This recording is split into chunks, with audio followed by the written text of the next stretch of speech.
Conseil de sécurité de l'ONU en tant que membre non permanent. Mandat 2026-2027. Élection à la vice-présidence de la 80e session de l'Assemblée générale des Nations unies, une première dans l'histoire de la RDC. Modernisation des outils diplomatiques, mensualisation des paiements et refonte du passeport diplomatique. Défense active de la souveraineté nationale, notamment par l'appui à la résolution 2773 du Conseil de sécurité et la participation aux grandes tribunes internationales. Déterminante à l'accord de paix de Washington, mettant fin à plus de 3 décennies d'instabilité dans l'Est du pays. La vice-présidence de la plus haute instance délibérative de l'ONU constitue un tournant diplomatique majeur, confirmant le retour stratégique de la RDC dans le multilatéralisme actif et sa capacité à porter les aspirations africaines dans les débats mondiaux sur la paix, le climat et la sécurité. Madame Ouanière incarne une diplomatie de résultats guidée par la constance, portée par une compétence éprouvée et marquée par une exigence sans compromis au service d'une république fière, souveraine, stratégiquement engagée sur la scène mondiale. Et pour parler de Doha, vigilance, responsabilité et reconnaissance. La MEP appelle le gouvernement congolais à conduire avec rigueur les pourparlers de Doha avec les représentants politiques des groupes armés. Ces négociations doivent respecter les principes de justice transitionnelle et répondre aux impératifs humanitaires. Le respect de l'intégrité territoriale de la RDC est non négociable. Dans le même esprit, la MEP s'incline devant les forces armées de la République démocratique du Congo et de la réserve armée de la défense, les patriotes Wazalendo.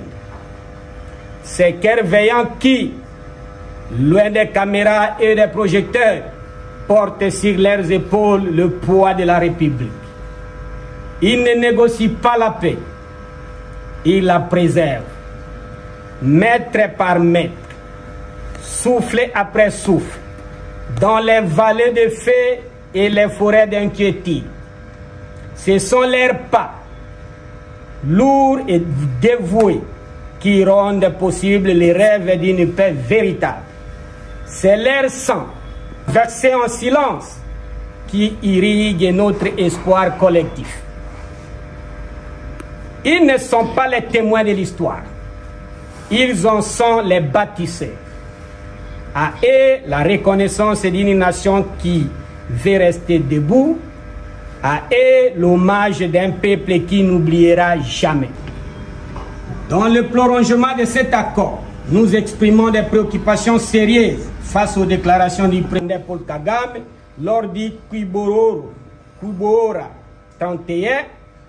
Les 4 unités martiales détonnent avec l'esprit de désescalade et de concorde inscrit dans l'accord de paix de Washington. Le langage martial ne peut coexister avec la signature d'un accord de paix historique. Nous appelons les garants de l'accord, facilitateurs de l'Union africaine, les États-Unis et le Qatar, ainsi que l'ensemble des partenaires régionaux et internationaux à veiller à sa mise en œuvre avec rigueur. Notre devoir. Notre légitimité ne se mesure pas à l'agressivité des discours étrangers, mais à la volonté souveraine du peuple congolais exprimée dans les urnes et portée par ses institutions. La RDC demeure engagée dans une démarche de paix fondée sur le respect mutuel, la souveraineté et la coopération régionale.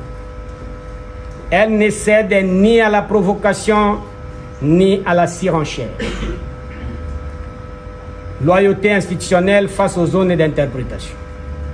L'accord de Washington s'inscrit dans une démarche complémentaire aux instruments préexistants, notamment la résolution 2773 du Conseil de sécurité et les mécanismes du processus de Luanda.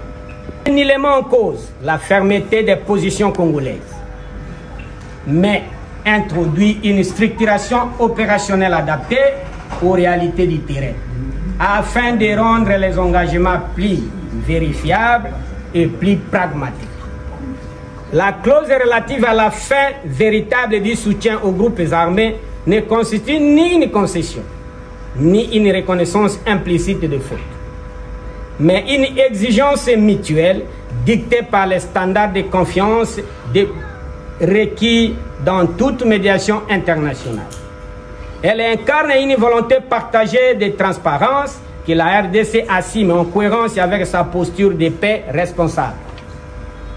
Quant au rôle des partenaires internationaux, les engagements